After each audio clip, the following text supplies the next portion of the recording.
I'm author and critic David Agranoff. I'm a horror and science fiction author, critic, and researcher. In this podcast, I wanted to provide in-depth interviews and panel discussions with everyone from New York Times bestselling authors to researchers, musicians, and anyone I find interesting. Welcome to Postcards from a Dying World.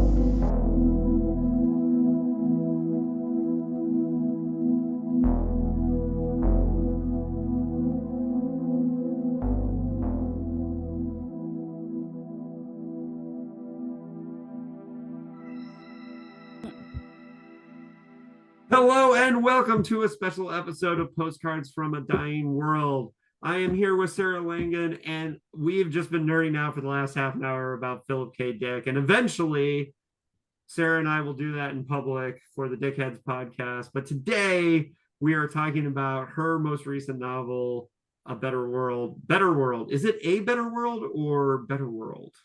A Better World. A Better World. Now, folks should know that I interviewed Sarah about her last amazing novel, Good Neighbors, a book that I have not been able to stop thinking about since I read it. So you can go back and listen to that episode, and we may repeat a little bit of that stuff because I think some of you, if you haven't seen that episode, will be interested in Sarah's background and how she got into things. She's a fantastic novelist, multiple Bram Stoker award winning, right? I believe you won 2. So 3. Oh, let's not take away one of those Stoker awards. Yeah, that is so she means business. She's a great writer, but in recent time, and my listeners might be really cued into this. No, we like horror here, but Sarah has been kind of shifting into this amazing science fiction path, and which I'm totally here for. So, but as Lisa Yazek, the science fiction researcher, calls it, galactic suburbia, the way that a lot of women were writing science fiction in the 50s, Sarah is like just drilling down and nailing the galactic suburbia thing, in my opinion, with these last 2 books. Now, Good Neighbors was a cli-fi book, and I would say Better World is too. But before we get into that, Sarah, why don't you give people a little bit of background about how you became a writer and how you got interested in words and how we got here in the beginning?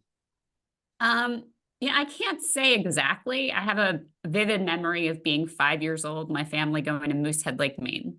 And I was looking out at the water and thinking how pretty it was. And I was like, yep, I'm going to be a novelist when I grow up. And I actually never changed my mind. And I just decided. I was in Maine and I thought, this place makes me pretty. And you know what I think makes me happy is writing.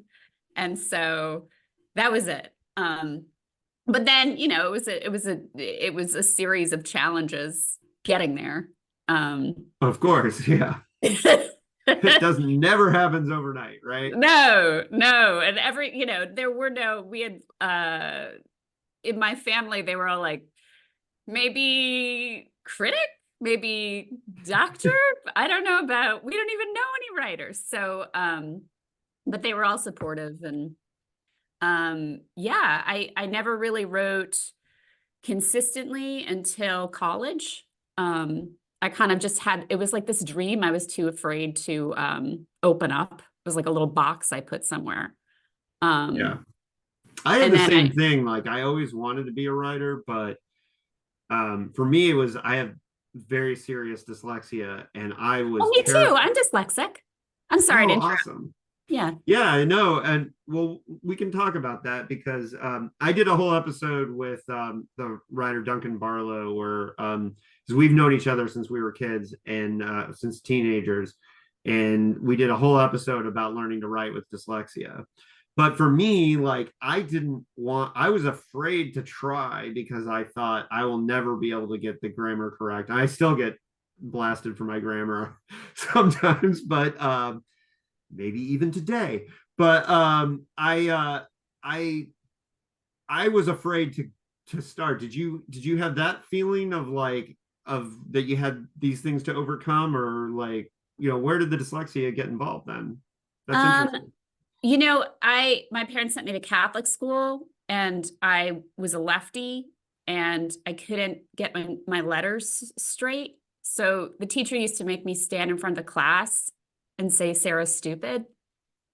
Really. Wow. And yes. That's awful. Yeah. And so my mom kept like secretly teaching me to read. Like I really wanted, but then I was too afraid to read in front of the teacher because she was so mean. So I would just get so nervous I would get it wrong. That was bad. That was I don't That recommend was really terrible. Catholic school in the 80s. Is she still alive? Can we send her a book? Her name is Mrs. Ferguson, but then she got married and it was Mrs. Carroll. She was horrible. They were all pretty, unhappy people. So it was that, like, I always felt like the outsider. Like I knew I could figure things out, but I was never someone people thought of as smart. So I think especially when you're a lefty and you have dyslexia, you have to look at the way the world sees things and then translate it into the way that you see things. And so you become a much more creative person. Mm-hmm. Well, the way it has affected me most, where I get dinged on especially on dickheads, is that I map words, like, so I have to like know a word ahead of time. So whenever there's a name that has like an interesting spelling that I've never heard before, or from a culture that I'm never going to get close to that name, it is just going to be a jumble of word salad. And so I get made fun of a lot on dickheads because I cannot pronounce lots of names.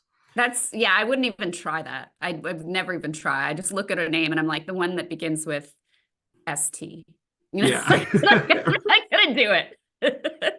Well, and it was funny because at first I didn't talk about like why that was happening. And then people were like, why is he so bad at pronouncing names? And then eventually I was just like, well, listen, here's the actual reason why. And then, but for me, like too, I went to a school specifically for kids with learning disabilities. I went to a boarding school for my last 3 years of high school. So I ended up getting like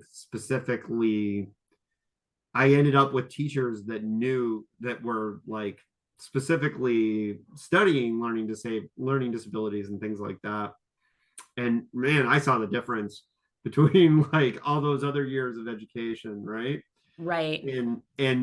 But I do think one of the reasons why writers such as yourself and Duncan, who I mentioned, is a great example. Max I know Brooks. There's tons of authors who are dyslexic, and I think one of the things is it's like I always tell people, like, for example, like the fact that I'm vegan, like I think more about what I'm eating just because like I have to read the ingredients first on a new thing. So I tend to like think more about what I'm eating than some people. And I think dyslexic writers like we have to learn the process a lot more, right? Like we have a different process of learning like the mechanics of it all. Yeah. But I don't know if you felt that way, but I did. It's sort of I don't think it was that severe, but there are certain holes in the way that I can perceive. Like I remember IQ tests and they'd be like, here's these boxes, rotate them. And I'd be like, skip. Like I couldn't do it. And the other thing was like when I was like 30, I was getting my master's in toxicology and I had to present a paper on H. pylori to these teachers, right? And like the other grad students. And it was on a projector and the projector was in PowerPoint because, they loved PowerPoint back then. It's like the worst. PowerPoint's the worst. And it was up on the screen and they started asking me questions and pointing to the screen. And I said, there's something happening. And I just realized for the first time, I can't understand what you're pointing at. Mm-hmm. And so stop pointing at that and just talk to me because I memorized it and I can answer it.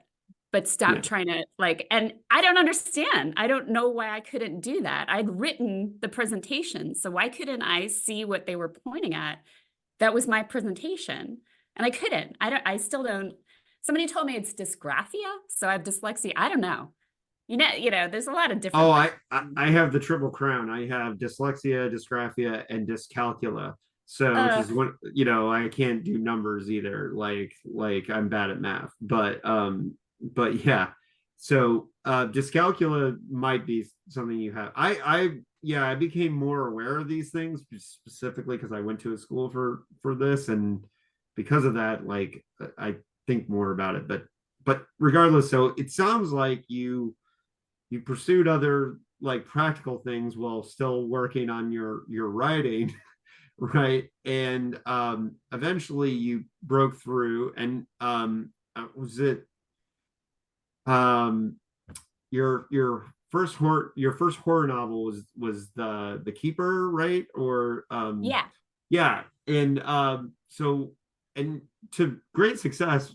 I mean, that book was getting all kinds of accolades right out of the gates. So um I feel like how long do you feel like you were behind the scenes working on these things? Like, Oh, a long time. Like no yeah. one was publishing horror back then. That book took me 7 years and I couldn't get an agent. And they would literally respond to me, we can tell you're a good writer, write something more like Girl's Guide to Fishing and Hunting or Bridget Jones. Right. That was actually notes that I received. And why are you writing this? No one can sell this. And then Right. I just, it was luck. And it wasn't with I couldn't get this. The small press was like, or even like the less, not big three would not have taken it because they were like, what is this? It's not like you come into a house, everybody gets murdered, the end, which is the horror that they would have published. They didn't want what I was writing. So it was really lucky. I met my film agent at a bar, and she was like, I'm new, I'm working for Gersh. Give me your book. And I gave it to her and she found me the agent. She had to go through several people Right. because they were said the notes were, we have one horror writer. We're not taking on anymore. And then the way that it was sold was she knew someone at Publishers Weekly and ran that I was her first client she was taking on. So all the editors in New York thought, oh, well, maybe there'll be a film deal. This seems like it could be big. Yeah. So that was how it That's a happened. smart tactic on her part. Yeah. She's a very good agent. She's still my film agent. Yeah. Well, and you ended up with an agent that's very familiar to a lot of, especially our Dickheads listeners, which is Russ Galen, who was Phil's last agent when he was alive. And so I personally have read tons of letters to Russ from Phil.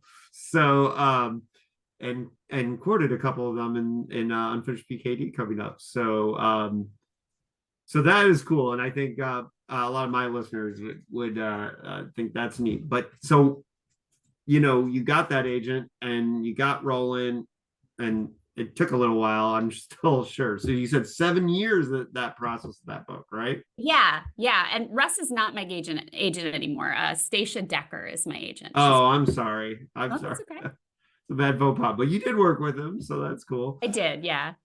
And so one of the things that happens with these books is too, like a lot of times people want to pigeonhole you into this particular kind of horror or this particular kind of thing. And so in the last couple books you've made this change with Good Neighbors and Better World, which have this kind of cli-fi science fiction feel to them. Was that a sell too? Was that something you had to fight for after like establishing yourself as I think it was an easier sell because people know what to do with suburban. They know what to do with that a little better than they know what to do with horror. Like horror's just exploded the last couple of years, but before then, I think horror is always a tough sell, especially if it's literary horror. Not to be, but like if it's like sort of thoughtful and less about the plot, I think it's yeah. So I would say it wasn't that tough a sell.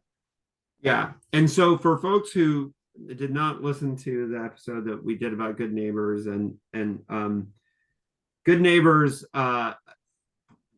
just was one of my favorite reads of that year. And it's got kind of it's very influenced by the Monsters Are Due on Maple Street episode of Twilight Zone, or it feels like that, but with this modern cli-fi edge. And it's like a really biting satire of suburban life. And it feels like now, especially reading these two books back to back, that you've got a lot to say about the about the suburbs, right? It's interesting for me as somebody who I don't live in the suburbs, right? I live inside San Diego. And for those of you who hung out with us at StokerCon, like I literally live up the hill from the hotel at StokerCon. I walked every day, or rode my bike when we were at StokerCon.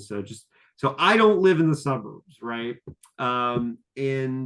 But my feeling is that I feel like these books represent something very real about this time and place in our culture. And it feels real to me. But I guess what was you must be living in the suburbs, right, to be so influenced by this, or was it past experience? I don't really know where it comes from with you. I guess I grew up in the suburbs. Mhm. I like the suburbs, so like it's not entirely like I'm like, I'm skewering it. It's just like I tend to like naturally to write about bad things that happen. Like that Right. interests me, right? And so I'm setting it in a place that's familiar and putting this layer of what ifs on top. But yeah, I grew up in the suburbs. I think every novel I've set has been in the suburbs except for Audrey's Store. And Yeah. like, I think they're a microcosm. When you want to write about America, even when you set it in an apartment, suddenly that feels different and elitist in some way. Yeah. Most people are more sprawled out in this country. And so the second you do a suburb, then you characterize the suburb, you're really characterizing America to me. So that's what's appealing to me about it. Yeah. And so Better World, more so than Good Neighbors. Good Neighbors kind of feels like a And Tomorrow kind of thing. Whereas Better World, like you are full on going into the future. And so what's funny to me is that and it's kind of a zeitgeist thing where you were writing this around the same time that this movie was coming out, but I felt like Better World was like what I wanted Don't Worry Darling to be a little bit, that movie. It, they're very different, but this isolated community that represents I guess I'm getting ahead of myself. We should get into the plot of what Better World is, and maybe you're a better person to tell me to tell this than me. But where did the original kernel for this idea come from? Because I know some people like to say like, I don't know, but I have a feeling you probably had something that sparked this. Yeah, I mean, I was thinking gaslighting was really big in the conversation at the time I started the book. And I was thinking it'd be fun to write about a relationship where there was this gaslighting. And then I got really bored really quickly, as I do. Like I have this issue when I write where like I wish I could just write, but I can't. I have to really care about it. Like I have to learn something. It has to be challenging to me in some way. And I don't mean that like it's not good. Like I wish I could just be like, just write the story, it'll be fine. But I couldn't. I got to this point where I was like, this doesn't feel honest to me. I'm exhausted by this notion that, women are always gaslit, men are villains, whatever. It was tiresome. And because I think there's much more going on. And on that note, I thought it was very funny that in your acknowledgments, you apologized to your husband saying like, hey, this makes the husband look pretty bad. People might think this was inspired by you.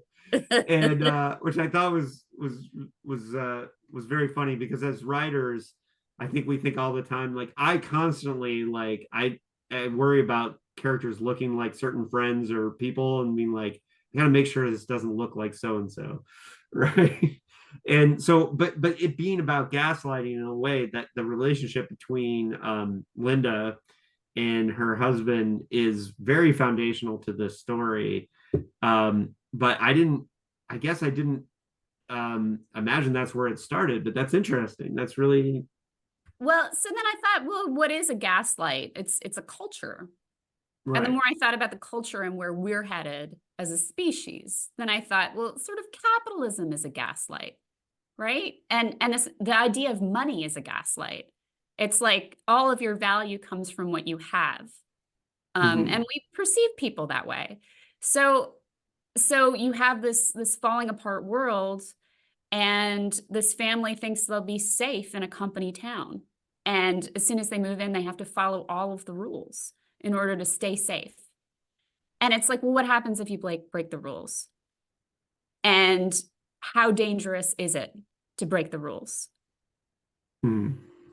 Right. And so by having this future setting, you're doing the thing that science fiction is best for, which is like, creating a particular scenario in order to like kind of launch characters into like a pinball machine. And so the setting is very important. And one of the things that I think is really great about this book is the world building is very well done. And because the setting is kind of like, even though they're in this town and you're in this place, it's not overdone. It's kind of weeded out a little bit. And the way you do that with this novel is that the family moves there together, right? And so we get all four members of this main family like having different experiences with Plymouth, right? That's the name of the place. Yeah. I'm gonna and so I think Plymouth becomes, it's really interesting because you can tell that you mapped it out, you thought it out, you did these things. Did you do that ahead of time, or was that a seat of the pants thing? Because it seemed planned in a good way. I believe in planning, so I'm not anti-planning. Just let me say that. I mean, like I had to mapping out like the actual geography of the town and how it worked, and I did. That was very intentional. Where the characters go, I never have any idea, but I thought it was really important. I wanted to do right by the genre readers, because I felt like the non-genre readers wouldn't care.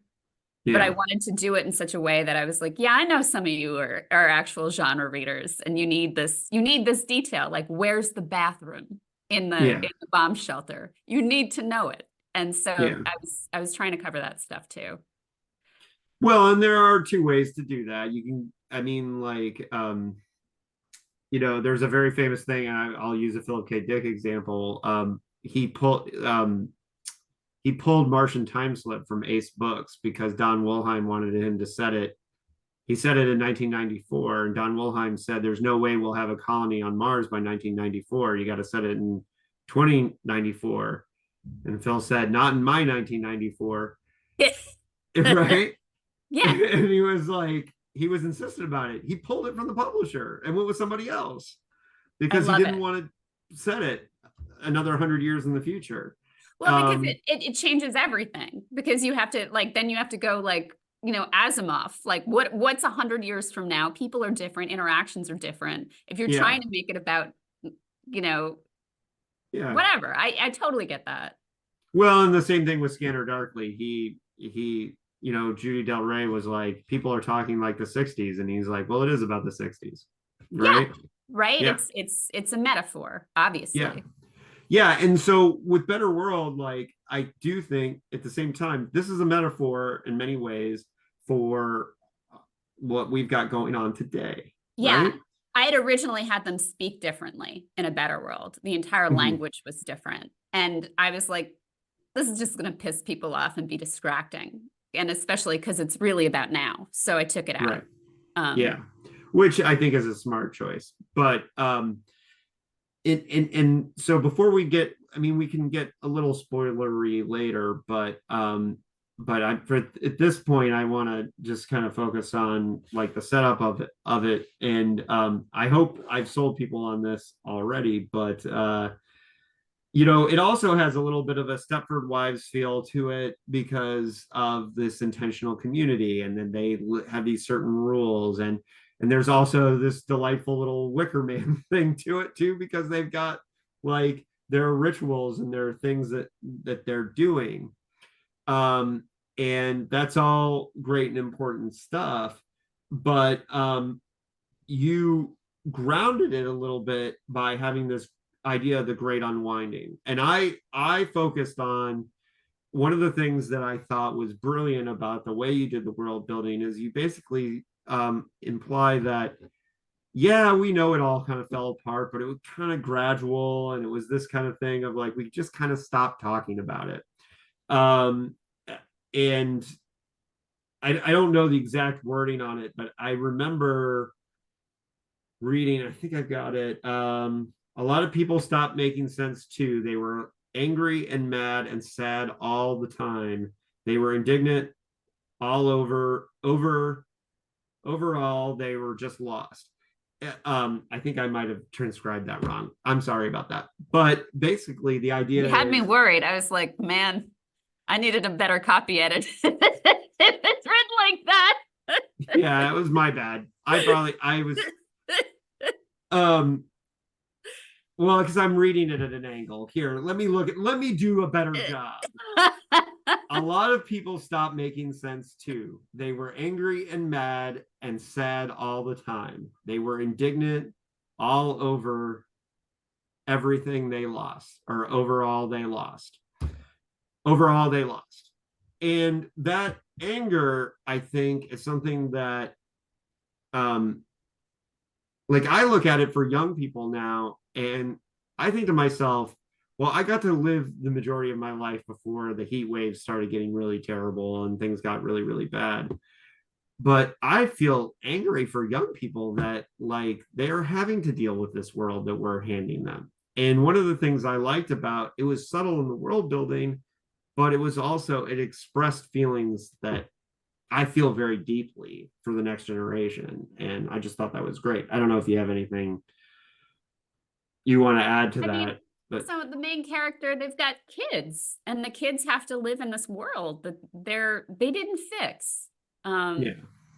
So it's upsetting. It's unmooring. And what's also unmooring is like, okay, so last night I took my kids to Mitski, this musician, at the Hollywood Bowl. And she's super emo, and she's super like about feelings of lost love and feelings of pain and feelings of angst, And I'm looking around, and like the entire Hollywood Bowl, like it's all these kids, these Gen Alpha, right? They're like tweens and teens, and a couple in their 20s, some in their 20s, but mostly like this young, and it's speaking to them in ways that our Gen X was like, fuck it. And I thought it's because we're so anxious. We put this shit on our kids, and like, where does it go? What can they do? They feel powerless, and it's so upsetting for them. And so like, of course, this kind of music is going to speak to them. And I thought, how unfair that they should even have to think about this. Well, right. And a lot of people in our generation, and speaking as a punk rocker and a metalhead and like all that, like, we had righteous anger going on, and we hated Reagan. And we were like, fuck the corporation, Yeah, exactly. And we didn't have wars. We really didn't. Like we had, the first war in Iraq, but it was pretty short. It's pretty short. And but I will say, speaking of somebody, I mean, I've been doing environmental activism since the 90s. So I, not to toot my own horn, but I mean, I saw a lot of this coming. And, it's funny because I have friends and family that were friends with me back then that, have like kind of quietly said, yeah, I guess you were right, Yeah. to be angry and to be upset. And there's this kind of realization. And one of the things I like about Better World is that there's a sly anger to this book, that, a frustration that it expresses about what's, what we're leaving behind. And it's detailed, or you can see it in the generations between Linda, and especially Linda and Josie, and their relationship, I think, is really powerful in the book, in my opinion. But Thank you. especially like there's scenes, and it has to do with, there's a scene that has to do with Josie, the daughter's soccer team, and she's not getting the ball, and Linda's very upset for her. Right. And I don't know if this comes from experience or what, but it's not a main thrust of the book, but it's a part that I felt very strongly reading it, and I think that relationship is important to the overall theme because of that idea of, what am I handing you? What am I,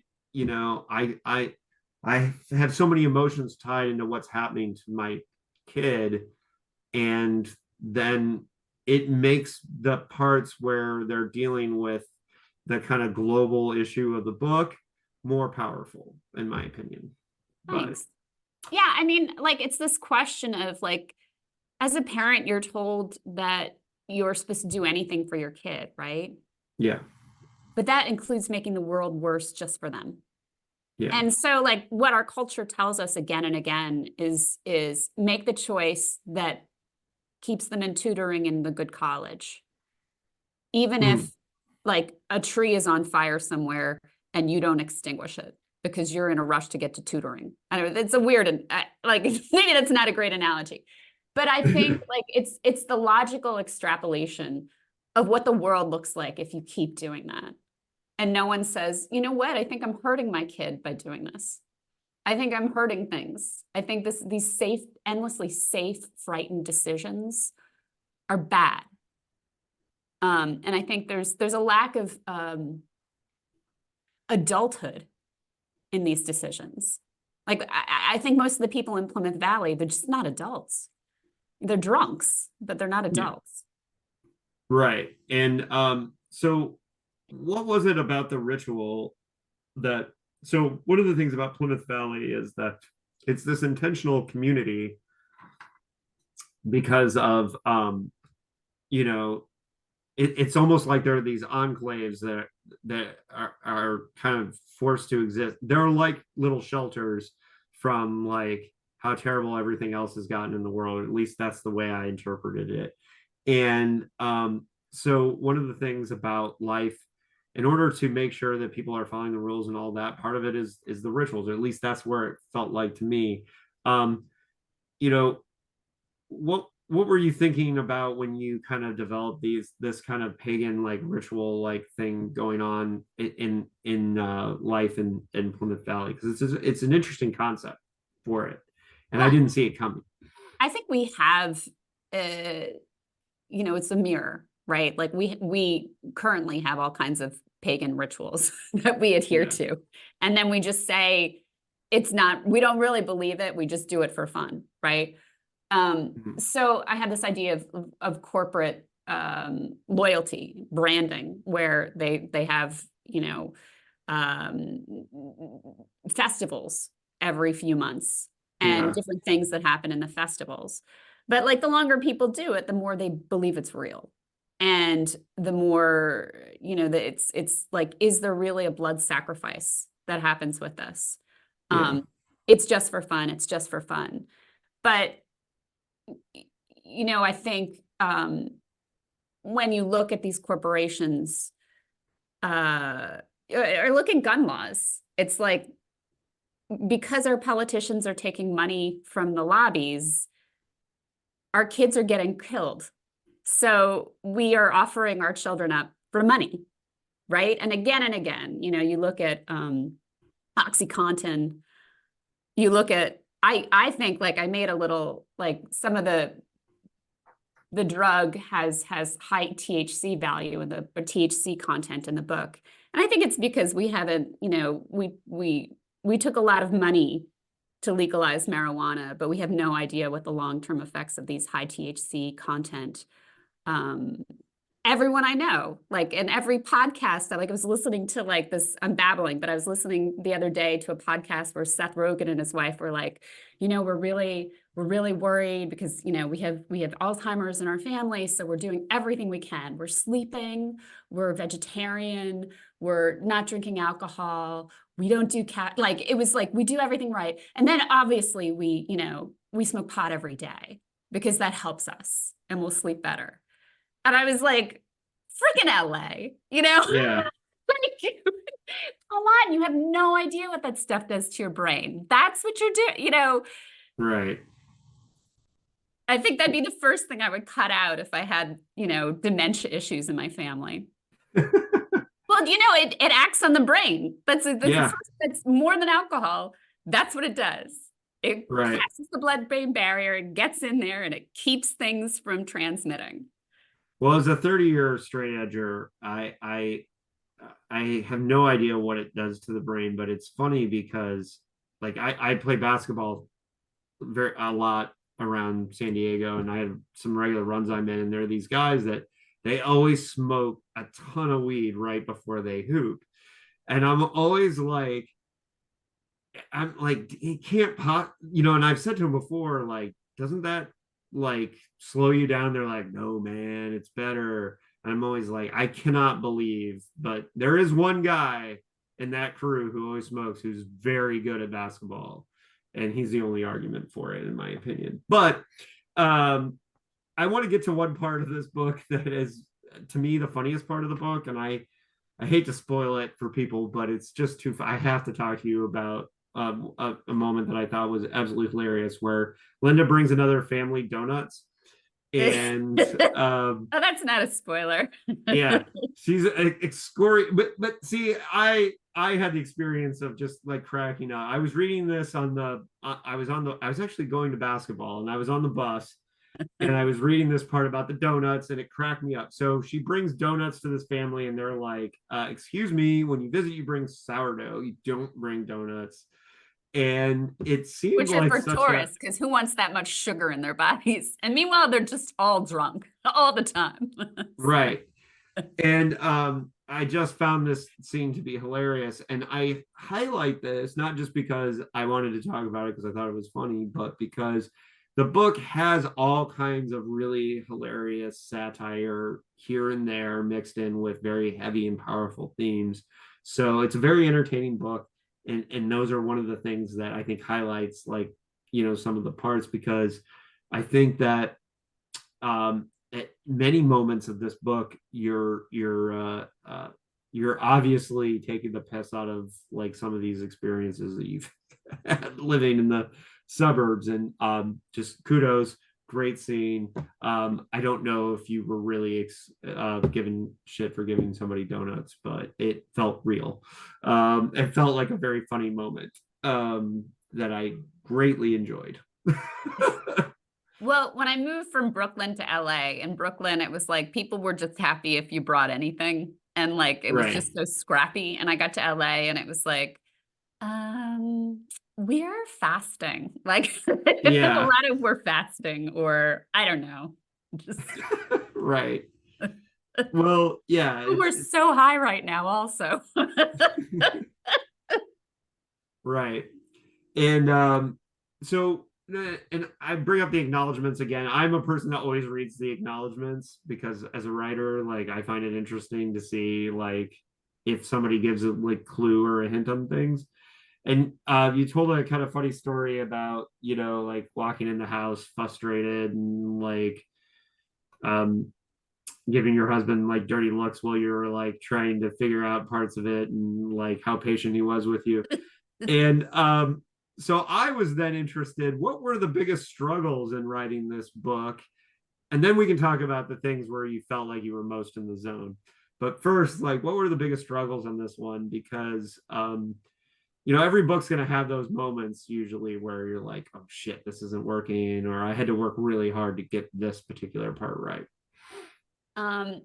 It's funny, like when I'm actually in the zone, like working really hard on something, I'm told I will walk into the kitchen and just drink milk out of the carton and walk out and have my husband is like, don't, mom's writing a novel. Mom's not even here right now.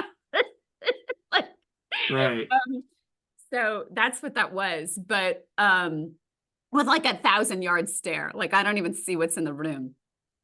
And so the hardest thing was the world building for me. I just like, it's so hard to know the line of what makes sense. Like I could have gone full sci-fi. I could have taken it all out. And I just figuring out what was the most believable thing, what wasn't going to turn people off, what was going to get people to keep reading who weren't accustomed to that genre. Because I think you see like, wait, it's in the future. I'm shutting this book, like I don't suspend disbelief. So I was really trying to lead people in with the story of like, you couldn't stop, and then figuring out ways to sprinkle these details of what the reality is without it being ever info dumpy.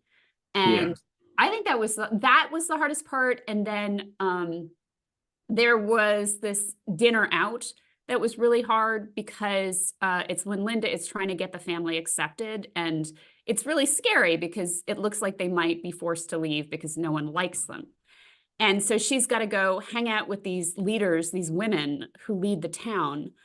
And I was like, what does a mean girl look like that's realistic and sympathetic at the same time? And then just having, I think it's 5 women at one point, all in a room and getting all their notes down, and then having a couple of big dramatic things happen was I had to work pretty hard on.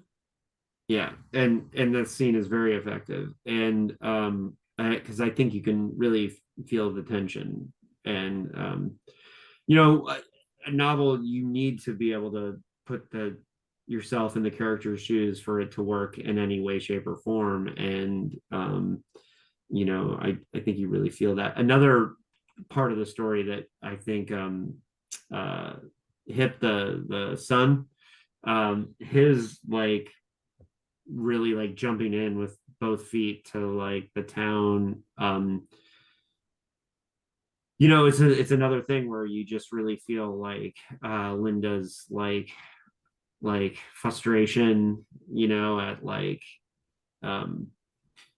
wanting to be supportive as a mom, but like worried about where it's going. And another thing that really who's this high maintenance chick he's dating? Yeah. Right. Yeah. And there's so many good parts with that. Now, what was the thing that felt the easiest, or just like, man, this was really flowing with it? Because that's also informative for writers too, I think. Anything that's remotely horror or scary is really easy for me. Like, I don't know why I just don't write more of that, because it just comes out so naturally. But all of the festival seems really easy. The end was easy. And then anything when all the character work, like after I've done all the work, that's the hard stuff, all those revelations, like there are these scenes where you sort of realize what you thought was happening wasn't, and what the characters were pretending to be, they weren't. All that stuff was really fun. And it was because I put all that work in. So the second half of the book just came out. Yeah. Well, and it really it didn't feel like uncomfortable with the world building where you were going. Like, so if that was the part that was challenging for you, it didn't really come off the pages as uncomfortable. So it really worked for me. And the thing is that straddling that line from like being info dumpy and all that. Like that's a struggle everybody has with world building because it's the hardest part of it. And so what's funny is that when you get to the parts that work, it's really easy. The ritual, like, I definitely feel like you can feel like that you're having fun with it, you know. But I had a lot of fun reading this book from beginning to end. Now, in one way, Good Neighbors was a little bit more surprising for me. I didn't like when I read it. I didn't like have any context for it, so it was very surprising for me. And like, so in some respects, I don't know if I had like I wouldn't say I had a better reading experience, but I just like it felt more revelatory for me. Whereas this one, I was like, oh, I want something more like that, and I was very excited about it. But what I feel like Better World is doing is it's showing that I feel like it's showing that you're more comfortable with that science fiction part of it, and it felt really natural, and it is a fantastic read. So if we haven't done enough to sell people on this book yet, I'm assuming most people that got this far are people that have read it and like wanted details on the secret sauce. And just you know, I would say that the kind of righteous or the anger of it is one of the things that appealed to me because and I don't know if anger is the right word, but the frustration. Anger is the right word. Like I've got a lot of anger. Like Yeah. it's fine. Okay. There's a thread of real anger in I think almost everything I write, and I think probably very much Better World because it's addressing these things. Yeah. And I think it will be undervalued, like what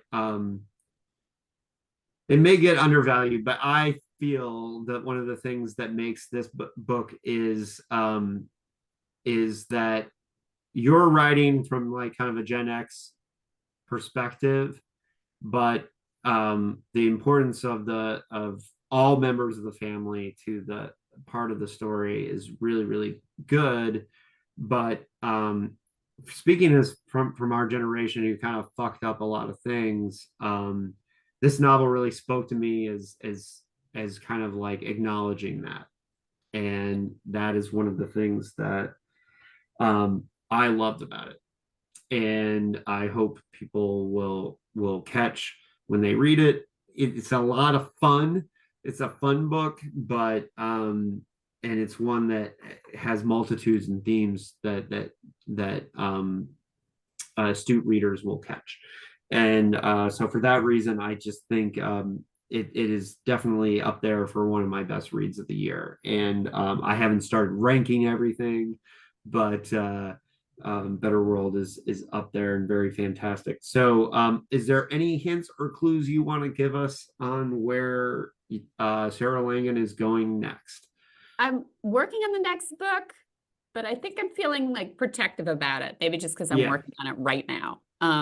But right this weekend, I'm supposed to write a short story on that's Ursula Le Guin inspired for an anthology coming out, which is exciting. And I wrote a novella called Pam Kowalski is a Monster, and looks like that'll be out in 2025. Sort of settling the contract on it. And I have a whole bunch of short stories coming out, one from Reactor, one from Lightspeed, one from the Stand anthology, the Stephen King Stand anthology, one from Mark Morris's anthology, Elemental Forces. And that's should be the next year or so. Yeah, and maybe this would have been a smarter question to ask you earlier, and this will make me look like a bad podcaster, but I also noticed that you were Worldcon this year. So embracing the science fiction writer status, it feels to me like, and I appreciate that as a science fiction guy. Yeah. because our Margaret Atwoods of the world like deny, I don't know if you've heard of that famous argument that Margaret Atwood and Le Guin had, where Le Guin was like, you're a sci-fi writer, just admit it. And I think I felt like I really wanted my science fiction peeps to find this book. So that was very important to me, to be like, no, sci-fi folks, you got to read this, because I know your reputation is pretty strong with the horror folks. But let's get more science fiction readers onto Better World and Good Neighbors is my thinking. Thank you. I'll tell you the way that it started. I was always afraid to write science fiction. I loved reading it. But I didn't think I could, like, I didn't know if I had the chops. Like, science fiction fans are hardcore, and you get it wrong, you look stupid. So, but John Joseph Adams approached me in like 2010, I think, when he started Lightspeed, and was like, write me a story. And so I wrote a bunch of stories for him, and he employs experts. Like, he once had like an astrophysics PhD look over my black hole story and tell me like it should actually be overlapping universes. And so like I really built confidence in me. Like, not that I think I owe it to him, to be honest. I wouldn't have done it. And now I feel I love it. Yeah. Well, and the funny thing is that science fiction readers are pretty tight about those things, but they also love this guy, and this guy didn't give a shit about any of that stuff. That's true. Yeah. I love that guy too. Yeah. And so, Phil didn't give a shit about any of that stuff. And who is it? Remember Bradbury? Wasn't he on Jeopardy? Is this apocryphal? And he didn't know the speed of light? Yeah. That's so sure. good. Well, Bradbury wasn't too big on the science either. Yeah. But it's funny too, because a lot of I just went through this with, I have a story in a space horror anthology that Eunice McGill is editing, and Eunice is very science directed, and my story is set on a prison work camp on Mercury, and like and basically I needed an excuse to have people on the hottest planet on in the solar system. And so I had this kind of MacGuffin throwaway line about, they're harvesting like solar cells. And so she sent me this really long email about like how the solar cells worked and all this stuff. And I was like, Eunice, it's a MacGuffin. Like, come on. Yeah. I'm a Dickian. I don't, I was like, they just work. And so I responded to it, and I worked on it. But there was a certain point that I was like, let it go. You're like, that's fine. But I'll tell you, like, I probably, of science fiction novels, the one I've read the most is I, Robot. Like, again and again, I go back to that book. Mm-hmm. And like, I'm just jealous. Like, I'm like, I should be a biochemistry professor at Columbia, so I would have access to all these people, and I could write, because he's so, I just think that worldview is incredible. And it's all research, and I'm sure there's nothing you could contradict in that book. And he's invented it. Was he the one who invented the laws of robots, or was it driven from somebody else? And it's just like, I have real admiration for that.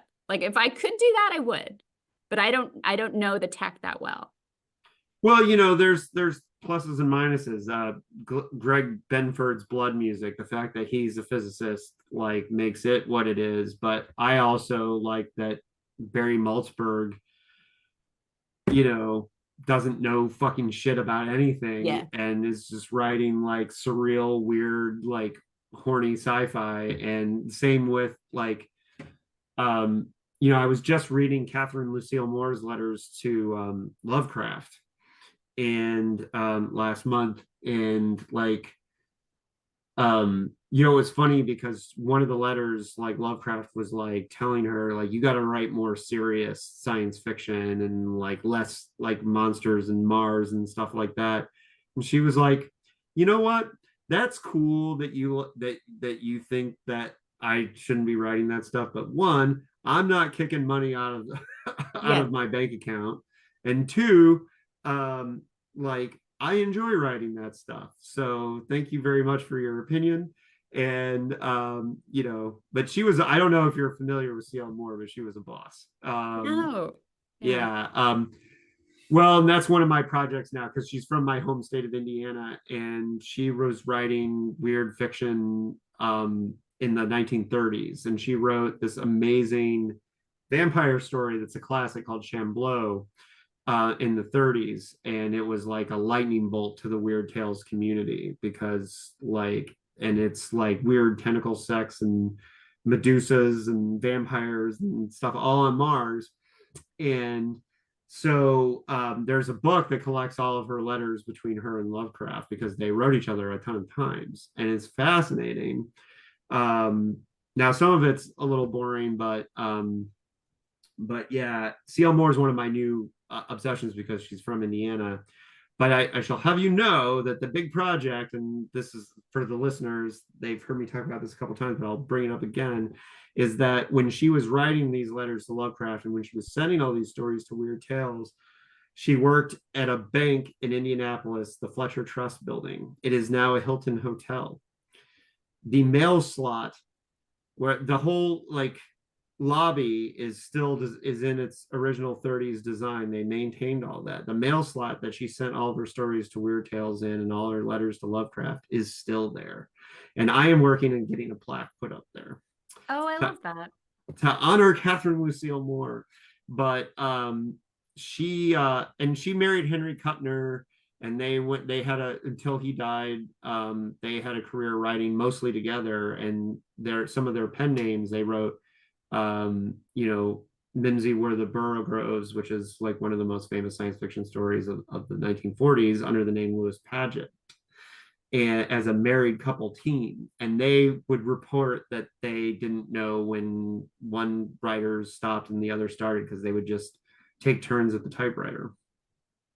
And one of the reasons why I bring up these stories and talk about these things all the time is that this history, it's so important to, and when this happened at StokerCon, I'm sorry to go off on a tangent, I will be almost done here in a second, but when Mort Castle was talking and doing his Lifetime Achievement Award, I stepped out to fill up my water, and I saw this young writer walk out, and I had seen this woman at workshops all weekend long, and she walked out and she said, "Old guy talking, blah, blah, blah," very loud to her friends in the most dismissive way. And I thought Paul Tremblay gave a powerful introduction to this man about why he was so important. And to see this young person just say, "Old person talking, blah, blah, blah," broke my heart and my brain. And I wanted to scream at her, "What are you doing here? Why do you want to be a writer if you don't want to honor the people that came before you?" I will say it was a lot of guys talking. There was that. And I did notice that as well. And so, yes, we should totally honor. I do wish they'd noticed they had women guests of honor who might have done some talking. And did, yeah. And they did? So, well, I mean, they did. There were, well, first of all, Tirana won the Stoker. Yeah. So, yeah, and I'm not to apologize for that, but I just wish people would honor the history. That's all. Yeah. Yeah. I totally agree with that. Yeah. So, Sarah, is there any last things you want to say about Better World to really hammer home this book? I went tangenting, and I'm so sorry. No, I loved it. I thank you so much for everything. And I really love talking about it. And it makes me happy to do. And I really appreciate you doing this. And it's not easy, and doing all this work. And so thank you. Well, no, and I like the chance to get under the hood with writers to talk about the books that I've read, because and that's really the reason why I started doing this, is like, it's because I know, and I've had writers tell me that they appreciate the way that we do conversations to get under the hood, because they learn a lot. Not everybody has an MFA program they can go to, right? Some people, are relying on this. And I think Better World is a book that, and I said this to Stephen Graham Jones when we talked about The Only Good Indian, is that I think we'll be looking back at this book later. We'll be talking about this book, and the reason why we'll be looking back over time at A Better World is, I think, in a way, this book is very much a snapshot of this time, and I appreciate what you've done with this book for a snapshot of, and a satire of this era in a very strong way. Thank you. I just, I hope people enjoy it, and I appreciate that. That's all I have to say. And I do my best every time. All right, so I want to also tell the listeners, keep your eye out for, eventually, we've been on a kind of unofficial hiatus with Dickheads, but eventually we're going to have Sarah over to do one of our book episodes on Dickheads and get her PKD story, because it's a good one. And everybody should cross over those worlds, I think, to look at the authors that influence people. When it's a good thing when you read something like Better World and you're like, hey, where did this come from? Look at that, talk to the authors and get the influences and see the work that kind of came before. And with Good Neighbors, it was good because you had that really clear influence of The Monsters Are Due on Maple Street. That's the poster from it. The Monsters Are Due on Maple Street. Did you hear that recent thing about that Mark Robinson, the weird governor candidate, for the guy, that black Nazi guy that said that he got caught talking about, he was on a porn site. He's running for governor of North Carolina, and he got caught on a porn site talking about all kinds of awful things. But he mentioned that his favorite episode of The Twilight Zone he said was 22, and people have been debating, did he mean the episode called 22 or the 22nd episode, which was The Monsters Are Due on Maple Street? What's the episode called 22? Well, I don't know. Is there an episode called 22? I don't remember one. So I think he's saying The Monsters Are Due on Maple Street is his favorite episode. But one of the things that they're using is, because he's denying that it was him. He's saying oh, it wasn't me, it was AI. And they were like, it's your email. It was AI. It's your name, your favorite. You mentioned your favorite Twilight Zone, but they keep mentioning The Monsters Are Due on Maple Street because of it, which is hilarious to me. But anyways, I had to look it up. Yeah, it's episode 22. Yeah, man. Well, maybe maybe when he loses the governor race, he can read Good Neighbors. Well, so. I feel like a lot of people in charge have persecution complexes, so it's not. Okay, well, that's true. Might have been Nixon's favorite too. But how can people find your stuff? It's available bookstores everywhere. Bookstores everywhere. My first 3 books are being republished or reissued in the UK, and we're just hammering out a deal where they'll be in the US hard copies and through I don't know if it's Recorded Books or Audible, but there is a deal that works, and I can't remember. So those are coming out too. It's coming. You're right. All right. And and Sarah does a lot of cons and is out there doing stuff, so you can get books signed pretty easily. Look for appearances on that, and I highly recommend that too. Do you have any bookstores that you regularly sign books at? Because I know a lot of my listeners like signed books. Used to be Dark Delicacies, but they're closing. And then down the hill from me, actually, Culver City has a bookstore called Village Well that I love. And there's a horror writer who works there named Colin Hinckley. So, so I go there. Okay, that's good. I was I was given a very hard time by one of my listeners that I should ask where people can get signed books more often. So I remembered this time. So, all right. On that note, Sarah, it was great having you. I'm sorry I tangented so much. My David James Keaton episode is the worst tangent episode ever. He and I tangented so badly that at least it wasn't as bad as that one. I had to put a warning on that one that we went on crazy roads. So I thought it was great.